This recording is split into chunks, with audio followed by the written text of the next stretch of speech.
চাচ্ছেন কি, বুঝাতে চাচ্ছেন? একটা লোক 4 ঘন্টা কথা বললো, সেই 4 ঘন্টার ভিতরে তার একটা উদ্দেশ্য থাকে। সারা জীবন চেল্লাচ্ছে, এই সারা জীবন চিল্লানোর ভিতরে তার একটা উদ্দেশ্য থাকে। আর এই উদ্দেশ্যটা যদি কেউ ধরতে পারে, তাহলে সে বুঝতে পারবে যে ওই মানুষটা করতে চাচ্ছে কি।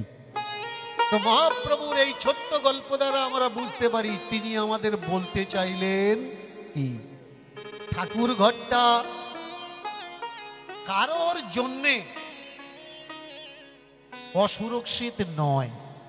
ওই জায়গাটা এমন একটা জায়গা, সকলার যাওয়ার অধিকার আছে, সবাই যেতে পারে, সবাইকে রাখা যেতে পারে। কিন্তু একদল বীজের কলার মতো গজিয়ে উঠেছে গ্রামে গ্রামে। এরা বলছে যে সে ঠাকুর ঘরে ঢুকতে পারবে না, ওটা ওদের বাবা কেলে প্যাটেন সম্পত্তি। ঠাকুর ঘরটা ওরা দখল করে বসে আছে, যে সে যেতে পারবে না, শুধুমাত্র আমরা যাব। আর আমাদের মতো যারা, আমাদের দলের লোক যারা, তারা যাবে। কিন্তু কুকুর বেঁধে মহাপ্রভু প্রমাণ করে দিয়েছেন ওই জায়গাটায় যাওয়া সকলার অধিকার আছে। কোনো বাধা নেই, কোনো নিষেধ নেই। কিছু কতিপয় মানুষ তারা বলছে আমি ধর্মকে নষ্ট করছি। ভালো করে মন দিয়ে শুনবেন কথাগুলো। এখন মানুষ কনফিউশনে পড়েছে, কে কি বলছে। দীনকৃষ্ণ ঠাকুর বলছে সে ধর্মকে রক্ষা করছে, আর যারা তার বিরুদ্ধাচরণ করছে তারা বলছে ধর্ম দীনকৃষ্ণ ঠাকুর নষ্ট করছে। তাহলে ঠিক কোনটা? আজকের কীর্তনের মাধ্যমেই আমরা জানব কোনটা সত্য, কোনটা মিথ্যা, আর কোনটা আমাদের করা উচিত, কোনটা আমাদের করা উচিত নয়। প্রেম সে ছোট্ট একটা শব্দ, তার নাম হলো ভগবান। 4টে অক্ষর, ভ গ ব ন, ভগবান। আর কটা মাত্রা জুড়ে হলো কি একটা আশ্রয়, যে আমাদের বেঁচে থাকতে কোনো কাজে লাগবে না, তবে হ্যাঁ মরার পরে কাজে লাগবে। কিছু মানুষ বলছে আর কি ভগবান বেঁচে থাকতে কোনো কাজে লাগবে না, কোনো কমে লাগবে না, তাহলে মরার পরে কাজে লাগবে। আর সেই ভগবানকে পেতে গেলে আপনার কানে একটা মন্ত্র নেওয়া লাগবে, তবে আপনি ওই ভগবানকে পাবেন, না হলেও ভগবানকে পাবেন। দেখেছেন? আগে বুঝতে শিখুন কিভাবে আপনাকে বোকা আর ধোঁকা দেওয়া হচ্ছে। শুধু বোকা বানানো হচ্ছে না, আপনাকে ধোঁকা দেওয়া হচ্ছে। কি ধোঁকা? আপনার জীবনের মূল্যবান সময় ওরা আপনার থেকে কেড়ে নিচ্ছে। শুধু তাই নয়, আপনার শ্রম দিয়ে যে টাকাটা আপনি ইনকাম করেছেন, সেই শ্রমের অর্থটাও আপনার থেকে লুট করে নেওয়া হচ্ছে। আশ্রমের নাম করে, ধর্মের নাম করে। আগে বোঝা লাগবে এরা কারা। ধান্দাবাজে দোকান খুলেছে, ধান্দাবাজে দোকান খুলেছে, তার নাম ধর্ম। আবার রিপিট করছি, ধান্দাবাজে দোকান খুলেছে, তার নাম ধর্ম।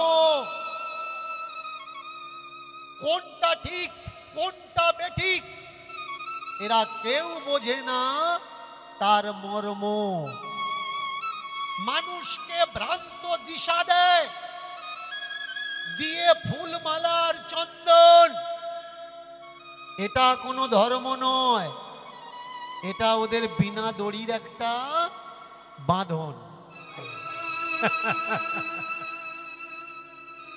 বিনা দড়ির একটা বাঁধন তোমার দিয়ে দিল, ওর থেকে তুমি আর আউট যেতে পারবেন না।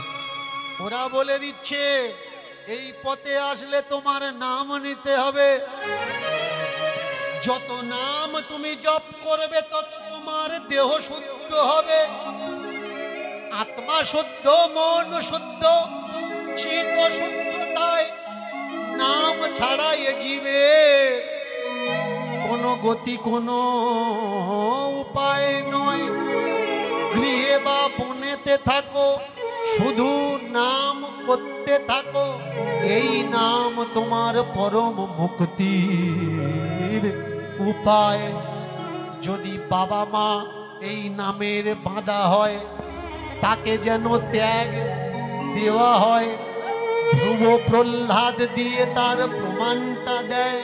শুধু তাই নয়, তোমার আর তোমার গুরুর কারণে বাঁধা যদি হয় কোনো আপনজনে, তাতে ত্যাগ দিতে যেন কোনো দ্বিধা না না।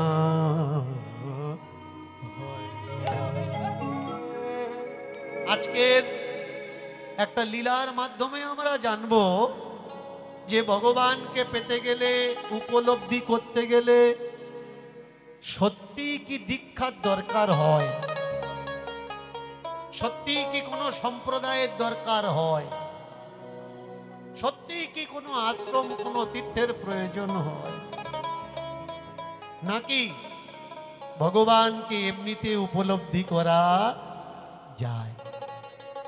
ছোট্ট মেয়েটাকে নিয়ে ঢুকেছে মহারাজ পরশুরাম। সর্বপ্রথম করজোড়, বিনম্র, বিনতি ভাব, করজোড় করে ঢুকেছে। মহারাজের জয়। মহারাজ দণ্ডবাদ প্রণাম। আরে আরে আরে মহারাজ আসুন আসুন আসুন আসুন আসুন, বসুন। একেবারে যত্ন করে ডেকে কাছে নিয়েছেন। তীর্থে থেকে আগত গুরু মহারাজ। কে আছিস? তাড়াতাড়ি করে মহারাজের জন্য সিংহাসন এনে দেওয়া হয়েছে। রাজকুমারীর জন্য সিংহাসন। লাফিয়ে উঠে ওই সিংহাসনে না বসে বাবা যেখানে বসেছে মহারাজ পরশুরাম, পরশুরামের কোলের উপরে 5 বছরের মেয়েটা উঠে বসেছে।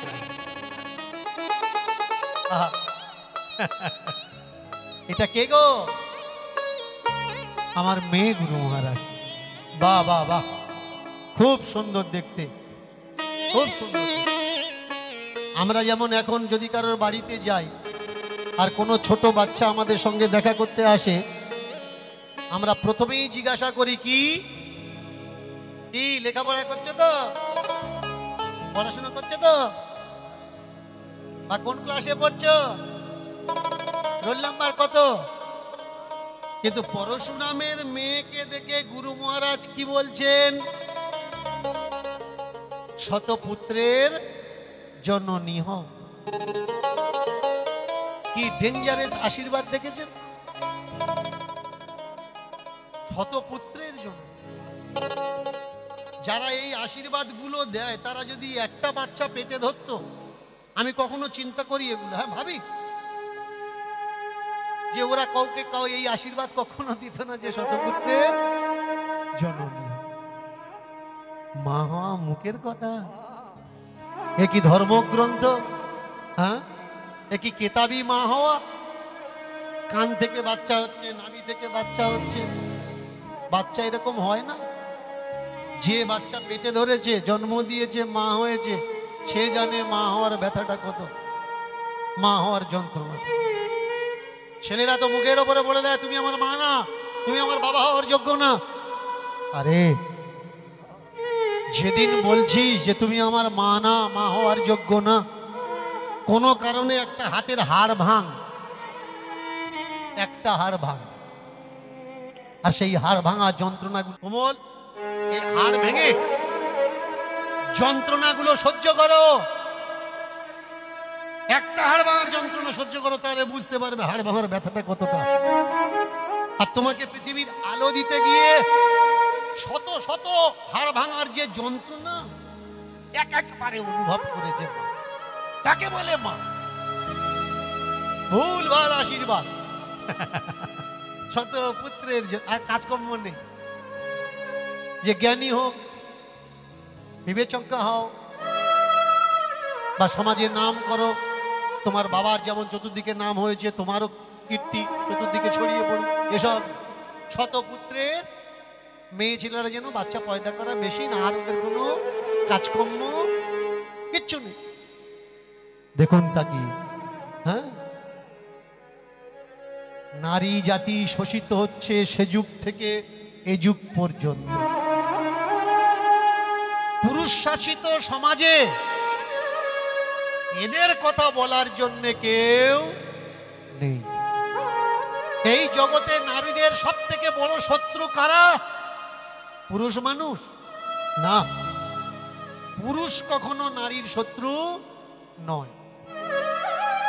আপনি দেখাতে পারবেন না কোনো বাড়িতে একটা ছেলে আর মেয়ের ঝগড়া হচ্ছে, আর সেই ঝগড়ার কারণ কোনো ছেলে না, না, নারীর শত্রু হচ্ছে নারী নিজেই। মার কাছ থেকে তুমি শাশুড়ি মার কাছে এসেছো, ও একটা মা, এও একটা মা, কিন্তু মার প্রেক্ষাপট আলাদা।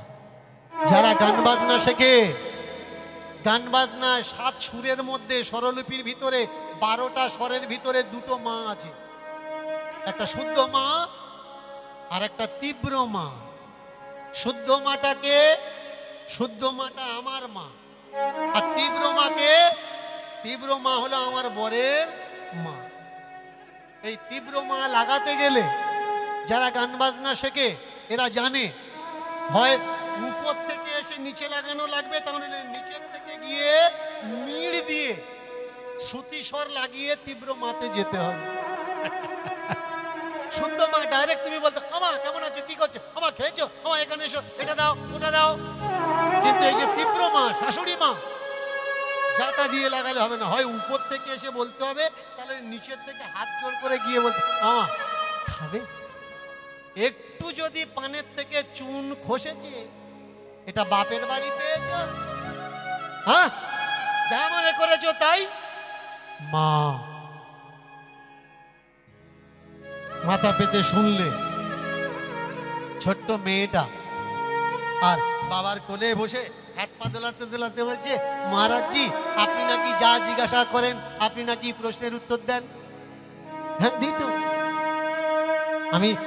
আমি যদি জিজ্ঞাসা করি আপনি আমার প্রশ্নের উত্তর দেবেন? হ্যাঁ, কেন দেব না, বলো তোমার মনে কি প্রশ্ন আছে, বলবো, বলো, বলবো, বলো। শোনো শোনো মহারাজ, শোনো দিয়া মন, শোনো শোনো মহারাজ, শোনো দিয়া মন, শোনো শোনো মহারাজ, শোনো দিয়া মন, শোনো শোনো মহারাজ, শোনো দিয়া মন। যারা বাড়ি ছাড়ে, দায়িত্ব নেয় না, তারা কি করে হয় মহান? শোনো শোনো মহারাজ, শোনো দিয়া মন, শোনো দিয়া মন। আরে শোনো শোনো মহারাজ, শোনো দিয়া মন, শোনো দিয়া মন, শোনো শোনো মহারাজ,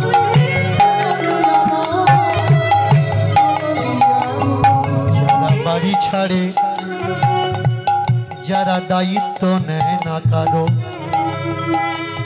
তারা কি করে হলো মহান? তারা কি করে হলো মহান? তারা কি করে হলো মহান? তারা কি করে হলো মহান?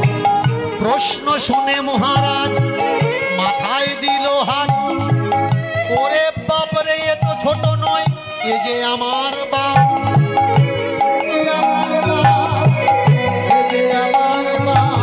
প্রশ্ন শুনে মহারাজ মাথায় দিল হাত। এ বাচ্চা তো ছোট নয়, এ যে আমার বাপ।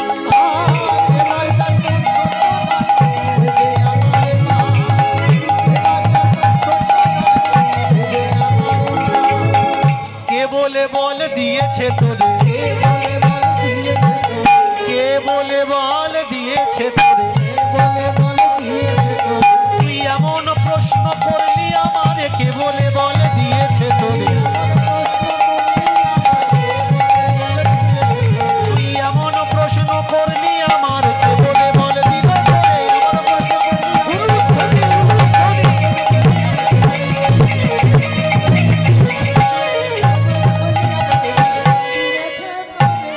কে শিখিয়ে দিল? মহারাজ মাথায় হাত দিয়ে দিয়েছে। সভ্যনা, মনে হচ্ছে ঠকানোর জন্য এইরকম প্রশ্ন করেছে।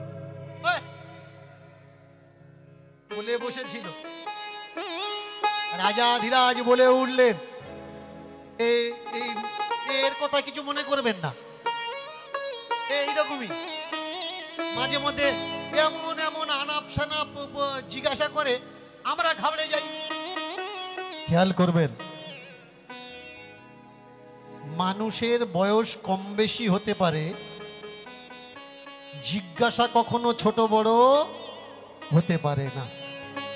জিজ্ঞাসা তো জিজ্ঞাসাই। রাজা পরশুরাম বুঝতে পেরেছে গুরু মহারাজের প্রশ্ন শুনে হাওয়া টাইট হয়ে গেছে। এখন যাতে গুরু মহারাজ অপমান না হয় তার জন্য ঠেকিয়ে নিয়ে বলছে, মহারাজ আপনি কিছু মনে করবেন না। এইরকমই উল্টো পাল্টা কথা বলে। জানেন, এই কয়েকদিন আগে আমাকে জিজ্ঞাসা করছিল, বাবা সূর্য পূর্ব দিক থেকে ওঠে কেন?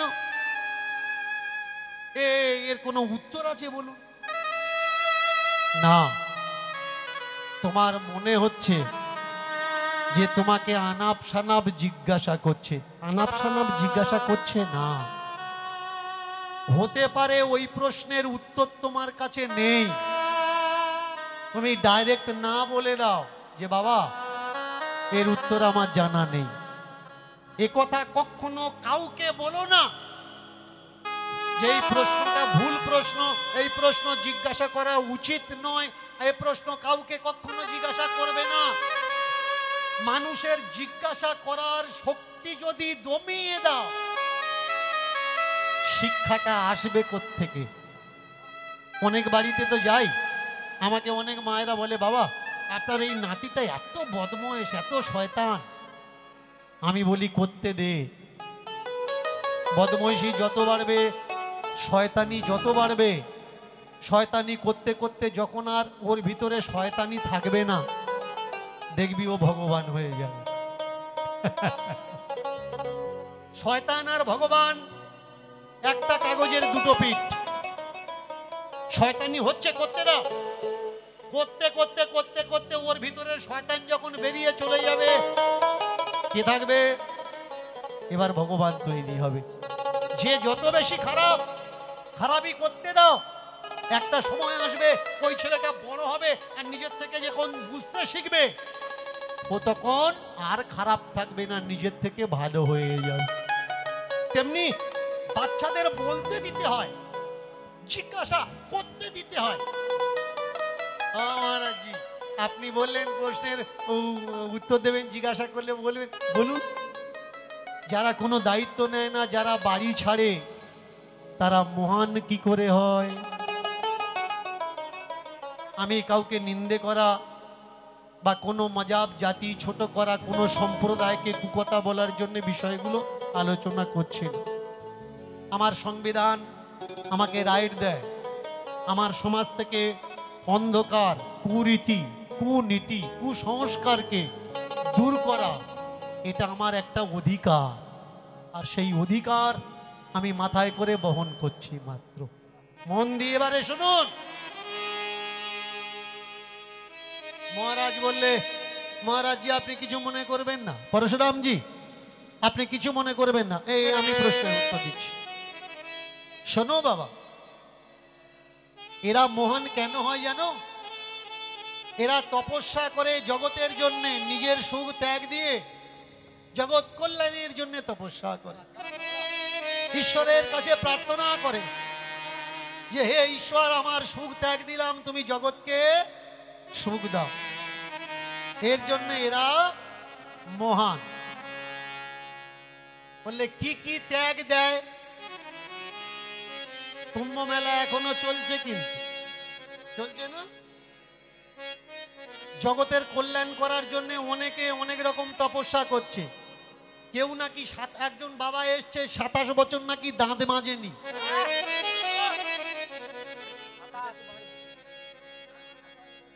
27 বছর দাঁত মাজেনি।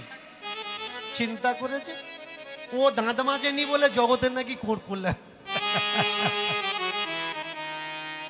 একটা মেন্টাল বিকলাঙ্গ হাত উঁচু করে আছে, নখগুলো বড় হয়ে গেছে, বলে এটা নাকি তপস্যা।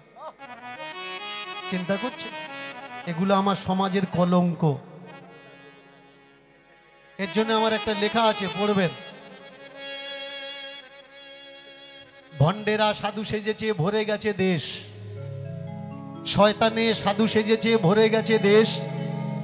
আমরা এদের চিনতে পাচ্ছি না, কারণ এরা পড়েছে সাধুর বেশ। এ সব বড় বড় চুল্লুখোর আর গাঁজাখোর। গিয়ে দেখবেন ছিলি মোড়াচ্ছে, এরা নাকি সনাতন ধর্ম রক্ষা করছে।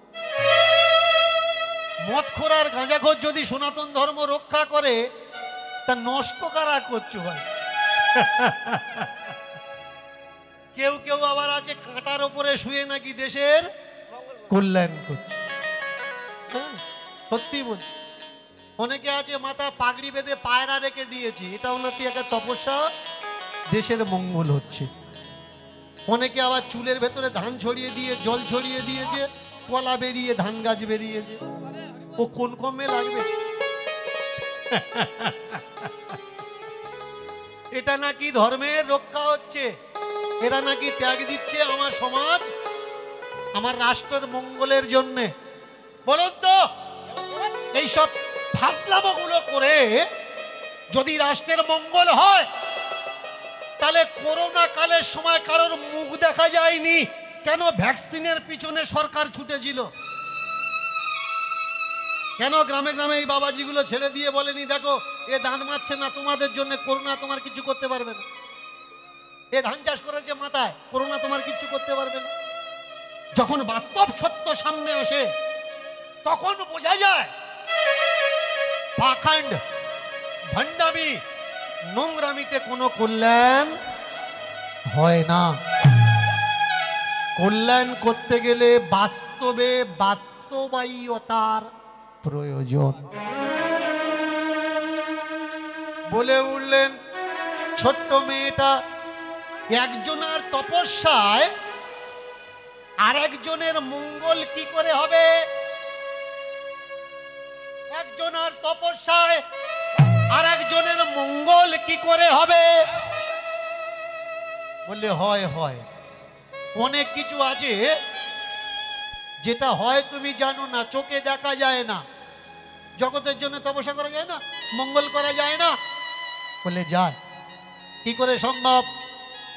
ওই ছোট্ট মেয়েটা একটা গল্প বলে উঠলে, মহারাজজি আপনি কবিরের নাম শুনেছেন? হ্যাঁ শুনেছি। ওরে বাবরে, কবির, সন্ত কবির। আচ্ছা আপনি রবিদাসের নাম শুনেছেন? হ্যাঁ শুনেছি। রবিদাস একদিন গঙ্গায় নেমে মা গঙ্গার তর্পণ করছেন। ওদিকে উচ্চবর্ণীয় সমাজের মানুষের ঘাট, তারা তর্পণ করছে, আর জল ওদিক থেকে এদিকে যাচ্ছে। এই স্রোতের ধারে দাঁড়িয়ে রবিদাস, সূর্যদাস, ইনি তর্পণ করছেন মা গঙ্গার। জল উঠিয়েছেন, উঠিয়ে আর ওই গঙ্গার পাড়ে, গঙ্গা নদীর পাড়ে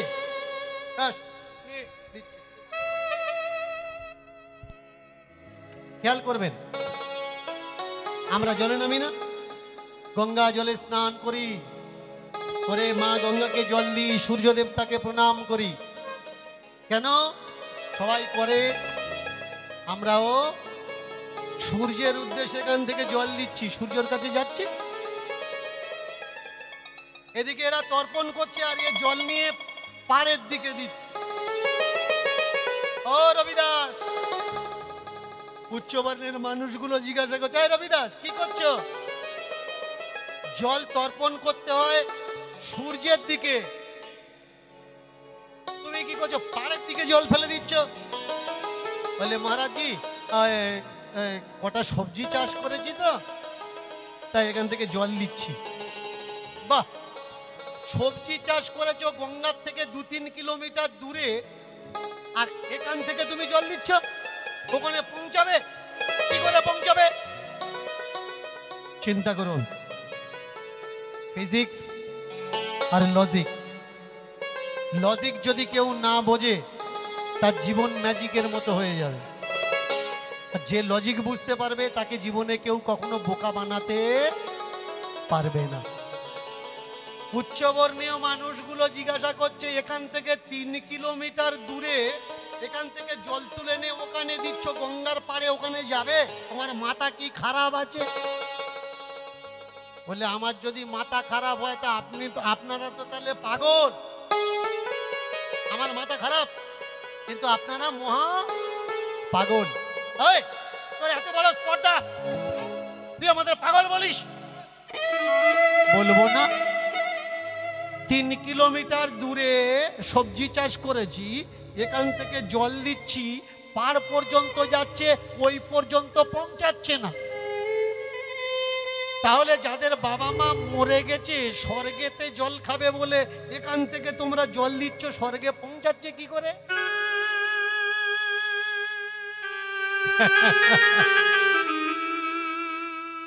কি পিণ্ড দাও তো? হ্যাঁ দেবে। বাম্মার আত্মা ছটফট করছে, বুঝেছে? এখান থেকে দেবে, দিলি তবে তারা খাবে। কখনো হিসেব করেছো পৌঁছাবে কি করে? সকলে করে তাই আমরা করি, সকলে দেয় তাই আমরা দিচ্ছি। আচ্ছা, সকলে যা যা করবে তুমি তাই তাই করবে? সকলে করছে বলে আমার যে করতে হবে এটা জরুরি নয়। তাহলে তোমার অস্তিত্ব কোথায়? ব্যতিক্রমী কই? তোমার স্বাধীনতা কই? সকলে করছে, সকলে যদি অন্যায় করে আমাকে অন্যায় করতে হবে, বিচার বলে বিবেচনা বলে কিছু নেই। এই যে তুমি আমাকে কি বলে বোঝাতে চাচ্ছ? দেখেছেন বাবাজি কি না চিনবেন কি করে? আমাকে অনেকে বলে আমি সাধু বৈষ্ণবের নিন্দা করি, ব্রাহ্মণদের নিন্দা করি। ভালো করে মন দিয়ে শুনুন, আমার জীবনে জন্ম থেকে এ পর্যন্ত আমি কোনো সাধু বৈষ্ণব কোনো ব্রাহ্মণের নিন্দা মন্দ করিনি। তবে হ্যাঁ, যেসব শয়তানগুলো সাধু আর ব্রাহ্মণ সেজে ঘুরে বেড়াচ্ছে তাদের চরিত্রটা তুলে ধরে। সত্যি বল, আমি কাউকে নিন্দা করিনি। যারা সাধু সেজে এই সমাজকে নিন্দার প্রভাবে ঠেলে দিচ্ছে তাদের শুধু মুখোটাটা তুলে ধরি। আগে আমাকে অনেকে বলতো যে বাবা আসল সাধু চিনব কি করে? আমি তাদেরকে বলতাম, সাধু যে রাস্তা থেকে যাবে টাকা ফেলে দিবি, 50 টাকার নোট 100 টাকার নোট ফেলে দিবি, দেখবি যদি খুঁটে নেয় জানবি ও বাবাজি নয়। যারা টাকার আগে মাথা নোয়ায়, ঈশ্বরের আগে নোয়ায় না, সে শয়তান হতে পারে, সাধু কখনো হতে পারে না। 2021 সালের পর থেকে 25 সাল চলছে, মানুষ যখন আমার জিজ্ঞাসা করে বাবা আসল ব্রাহ্মণ আসল সাধু চিনব কি করে, আমি বলি না টাকা ফেলে দিবি, টাকা ফেলে দিলে তো লস হবে। আমি এখন তাদের বলি মোবাইলে দীনকৃষ্ণ ঠাকুরের কীর্তন শোনাবি, যদি সহ্য করতে পারে জানবি ধৈর্য অর্জন করেছে ও সাধু। আর যদি সহ্য করতে না পেরে পেছন থেকে এন্টানা খাড়া হয়ে যায় জানবি ও কোনো ধৈর্য গুণ ওর ভিতরে নেই, ও তোর আর আমার মতো রক্তে মাংসে মানুষ। কে সাধু? যে ধৈর্যকে জয় করেছে, নমনীয়তা, ধীরতা, স্থিরতা, যে কাউকে বিচার করে না, যে কাউকে নিন্দা করে না, নিন্দা বলেও না, নিন্দা শোনেও না, নিজের মতলবে মতলব রাখে, জগৎ কল্যাণের জন্যে নিজেকে উৎসর্গ করে। চিনবেন কিভাবে তাকে? রাস্তায় কাঁটা পড়ে যাচ্ছে, পড়ে আছে, হাজার মানুষ ওই রাস্তায় যাচ্ছে, দেখা পেয়েছে, সবাই দেখা পাচ্ছে কাঁটা পড়ে আছে, শামুক ভাঙা পড়ে আছে, কাঁচের টুকরো পড়ে আছে, কিন্তু কোনো এক ব্যক্তি যেতে যেতে সেই টুকরোটা নিয়ে রাস্তার পাশে ফেলে দিচ্ছে বা কোনো গাড্ডায় ঢুকিয়ে দিয়েছে। কেন? ওর দিমাগে লিখেছে আমি দেখতে পেয়েছি, কিন্তু যে ব্যক্তি দেখতে পায়নি যদি অজানায় পা তুলে দেয়, কাঁটাটা, কাঁচের টুকরোটা, শামুকের টুকরোটা ওর পায়ে ঢুকবে, কষ্ট পাবে, ব্যথা পাবে। যে নিজের কথা নয়, পিছনের কথা ভাবে, একে বলে সাধু। আর ওই ব্যক্তির কখনো মালার প্রয়োজন হয় না, তিলকের প্রয়োজন হয় না, কানে মন্ত্রের প্রয়োজন হয় না, নিরামিষ খাওয়ার প্রয়োজন হয় না। এই ওই লোকটা তোমার নামে গালাগালি করছিল, করতে দাও, করে যেটা দেখিয়ে আছে। ওর গালাগালিতে আমার কি কোনো অসুবিধা হয়েছে? করতে দাও, করছে করুক। যে অন্যের ঘৃণাতে অবজ্ঞা অবহেলার বোধটুকুও দেখায় না, ওই মানুষটা তোমাকে খুব ভালোবাসে, খুব ভালো ভালো কথা বলে, তাতে কি আছে? করতে দাও। যে প্রশংসাতেও নিজেকে আবেগে ভাসিয়ে দেয়, তাকে বলা হয় সাধু। এই হচ্ছে সাধু। কিন্তু কর্মেতি মায়ের সম্মুখে যে বসে আছে মহারাজজি, যখন কবিরের কথা শুনিয়েছে, রবিদাসের কথা শুনিয়েছে, এক কথায় লাফিয়ে উঠে, এই বাবা কি বলিস, কি বললি? কেন তুমি বললে উত্তর দেবে, তুমি বললে উত্তর দেবে, তুমি বললে কেন তুমি বললে উত্তর দেবে, তুমি বললে উত্তর দেবে, তাই তো আমি প্রশ্ন করলাম, তুমি বললে উত্তর দেবে। মহারাজ রেগে যেন যেও না, রেগে যেন তুমি রেগে যেন যেও না, রেগে যেন প্রধান নিতে জ্ঞান ভস্য, রেগে যেন যেও না, ক্রোধাগ নিতে জ্ঞান ভস্য, রেগে যেন যেও না। যদি অপরাধ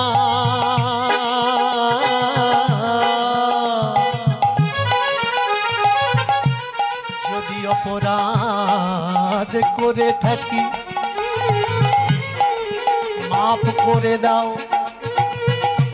যদি অনুমতি দাও তো আমি আর প্রশ্ন করব না, আমি চুপ হয়ে যাব। তুমি যেন রাগ করো না, যেন রাগ করো,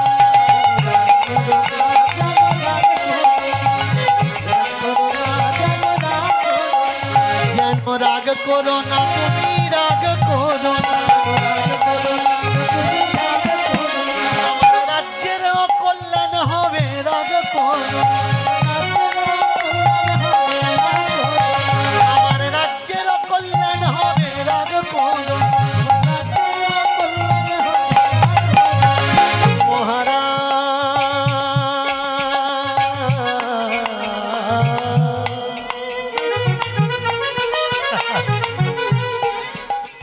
ধৈর্য ধৈর্য ধৈর্য ধরো, ধৈর্য ধরো, রাগ করো না।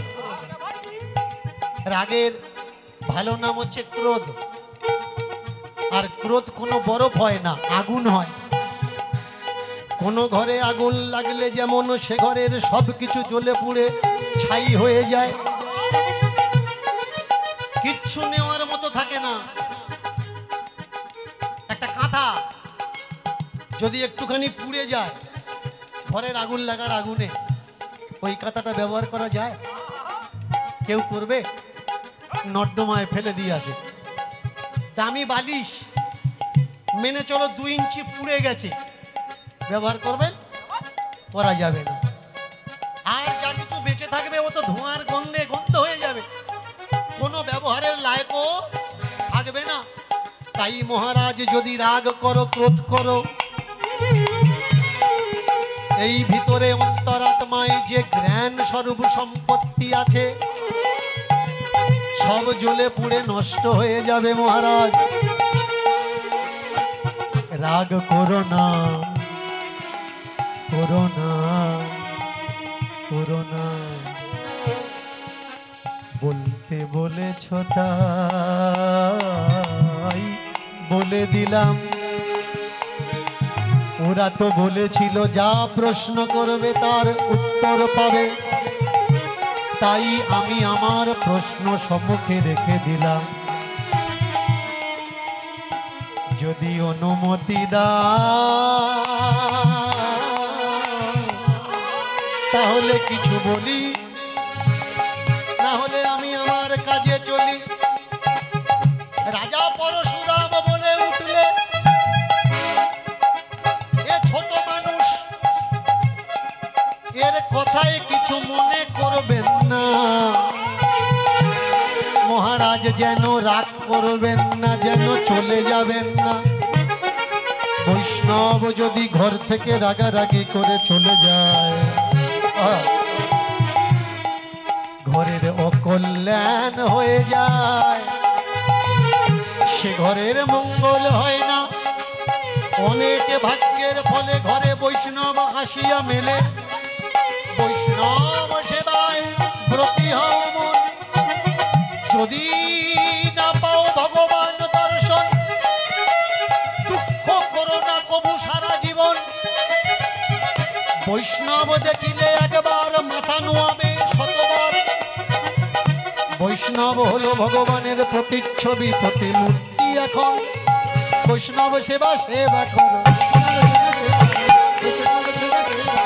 যদি বৈষ্ণব দেখো, বৈষ্ণব সেবা সেবা করো।